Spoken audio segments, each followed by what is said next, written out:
భద్రాద్రి కొత్తగూడెం జిల్లా చండ్రగొండలో గుత్తికోయల చేతిలో హత్యకు గురైన ఫారెస్ట్ అధికారి శ్రీనివాసరావు మృతికి నిరసనగా ఫారెస్ట్ సిబ్బంది అధికారులు నిరసన ర్యాలీ చేశారు. నల్ల బ్యాడ్జీలు ధరించి ఖమ్మంలోని అటవీశాఖ కార్యాలయం నుండి కలెక్టర్ కార్యాలయం వరకు నిరసన ర్యాలీ చేపట్టారు. ఇక అటవీ క్షేత్ర పర్యటనకు వెళితే ప్రాణాలకు ముప్పు వాటిల్లే ప్రమాదం ఉందని చెప్పినా ప్రభుత్వం పట్టించుకోకపోవడం వల్లే శ్రీనివాసరావును కోల్పోయామని అటవీశాఖ అధికారులు ఆవేదన వ్యక్తం చేశారు.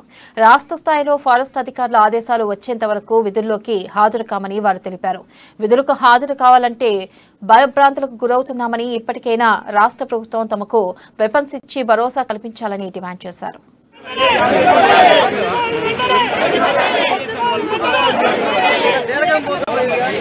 శ్రీనివాసరావు గారు forest range officer, Chandragonda range officer గారిది ముమ్మాటికి హత్యేనండి.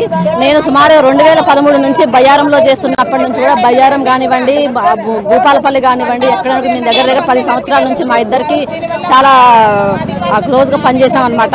తను ముమ్మాటికి అధైర్యపడేవాడు కాదు. ఎలాంటి సిచ్యువేషన్ అయినా తన గ్రిప్లోకి తీసుకొచ్చేసి ఎలాంటి వాళ్ళనైనా కూడా ఒక సిచ్యువేషన్ తీసుకొచ్చేసి చాలా చాకచక్యంగా చేసేవాళ్ళు. కానీ అది ముమ్మాటికి ఏంటంటే అది హత్యే, అది ఖచ్చితంగా హత్యే. ఒక రేంజ్ ఆఫీసర్ స్థాయిలో ఉన్నటువంటి వ్యక్తికి ఈ విధంగా గొంతు ఒక బలి పన్ను కోసినట్టు అసలు ఆ కిరాతకంగా అంతా ఆ సరం తెగిపోయేటట్లు కోసారంటే వాళ్ళు ప్రీ ప్లానెడ్ గా